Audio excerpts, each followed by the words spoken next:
Okay, so this is a part 2 to the one I just posted because the camera completely turned off and I don't know why, because there's memories completely open.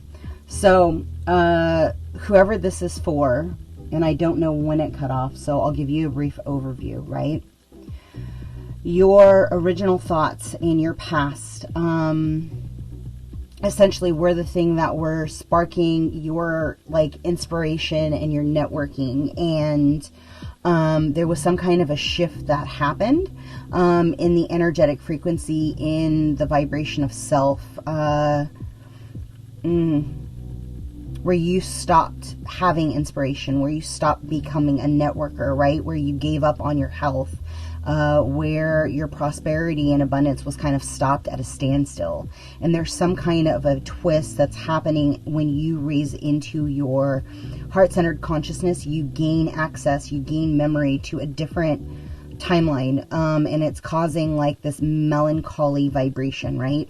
This is your green light that it's a go. Whatever you've been trying to release has actually been released, but we're going to go through and just call them out and identify them in the body if they are still there, and release them and move them forward.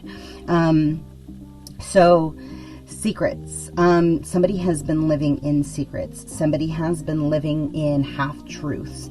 It was kind of commanded for your environment as a form of destructiveness, right? It's almost like you saw somebody lie to get what they wanted, and then you reinstilled and started living within that illusion, right? Take it as it resonates, right? It could be you, it could be the person you're dealing with. This is just what I'm seeing. And it threw you into a state of survival mode, right? Where you were passively aggressive or just completely passive. And there has been like a separation or a cord that has been completely dislodged, whether it's somebody left the physical plane, whether you learned to cut cords, whether the contract was rewritten. I don't know, but there's some kind of a loss that's been happening, right? That has essentially opened up a gaping wound. It's like unplugging a plug, a stopper, right? And so what it's done is it's kind of activated this assertiveness and this sexuality within self, within partnership. It's kind of like there's this new spark that's kind of unfolding when all of these old things have started to be released. It's kind of like, as you identify and you say, okay, where are secrets living at in my body? How long have I been carrying them? What are they serving me to still hold on to them? It's not serving me at all. It's only hindering me, right? So then you go through and you identify and you fully release them, and your throat opens up and your heart expands, and like you start commanding like what your environment is looking like, what your vibration, what your standard a vibration will be as you move forward, right? You're no longer living in a state of destructiveness. You're no longer living in a state of illusion, right? When we live in the past and we live in the future, like we're not in the current moment. So then you're essentially living in your head. And although it is great for manifestation, in order to pull it into your current reality, you have to be grounded, right? So no longer living in the head, following the thread of connection, right? See, getting the insight, but no longer living in it, be having a physical 3D reality, right? And what that's going to do is it's going to push you out of your state of survival. It's going to allow you to step into this surrender state, right? Not, it says submissive, but I'm getting surrender. It's getting you into a state where you are working with the divine, and you're doing it from a heart-centered consciousness, where your vibration is staying higher, and you're no longer in the grief. You're separated from the grief, looking at it from a higher elevated state of being. And so the 3-3 is going to be your confirmation that you have shifted into a new reality, right? And if the old comes up, like identify it, tell it you see it, tell it you want it to leave, tell it it's no longer allowed to be there. That's no longer an emotion that's driving an attachment in your body. And every time your energy wavers, because it's going to waver, we're having a human experience, identify it, see it, and then ask for it to get shifted, right? because that's going to bring you back into your current reality. And then the energy that is in your field is yours. You're a sovereign being in a body, right? And by you doing this, you're then pulling back and taking control of your energy again, and reinstilling, like, as you move forward, right? So I'm going to leave that there. If something in this resonated with you, please like, comment, subscribe, and share. If you would like a reading, if you feel a little brighter and a little bit lighter, then please give it a thumbs up.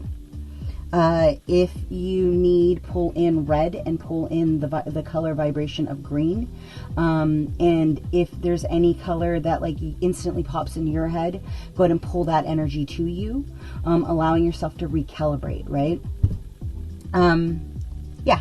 So have a good day, and just be on the awareness of like your trigger points, what can come up, and like what's trying to pull you into the past or pull you into the future, right?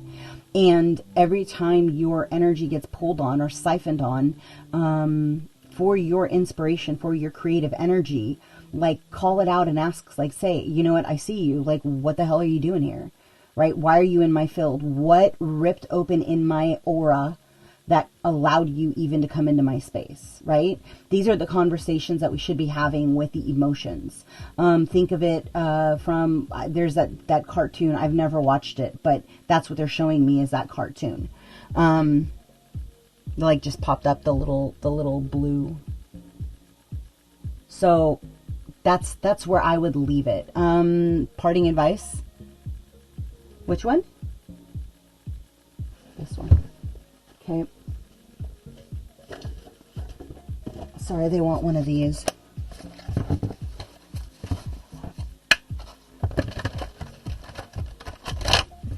Oh, okay.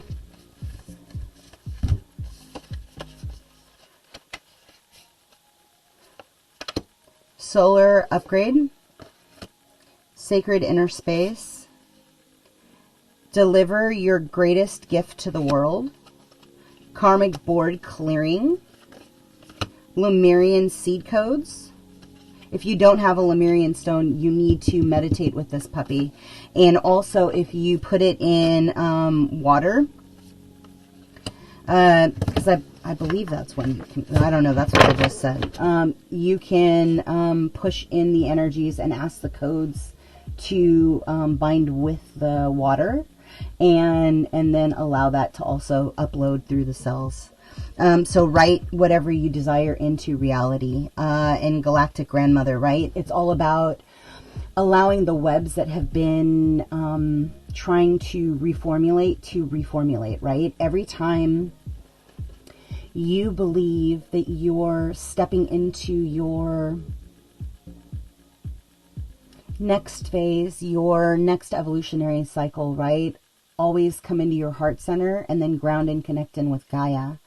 And ask her to assist. And if you are in the state where you are overcome by your past, ask Kali, ask a feminine energy, right? You can ask Hecate, you can ask Persephone, you can ask God. It's whoever you work with, right? Because we all have different energies that are guides.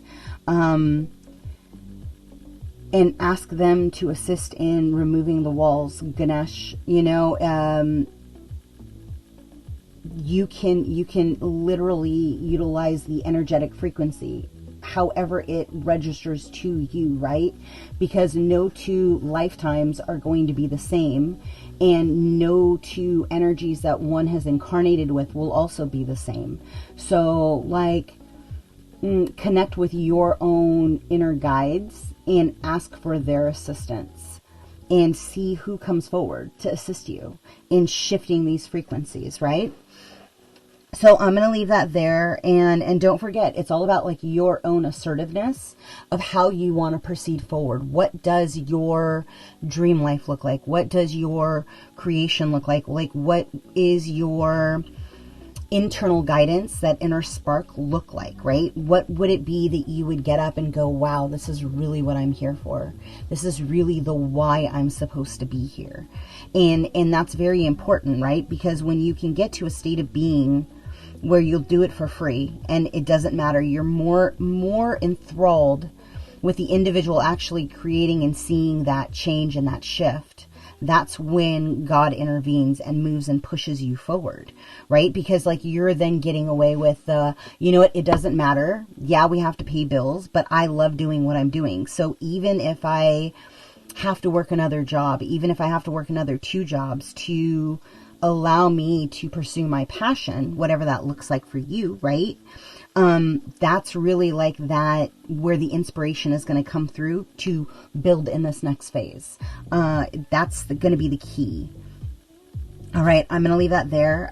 Be well, and until next time, ciao.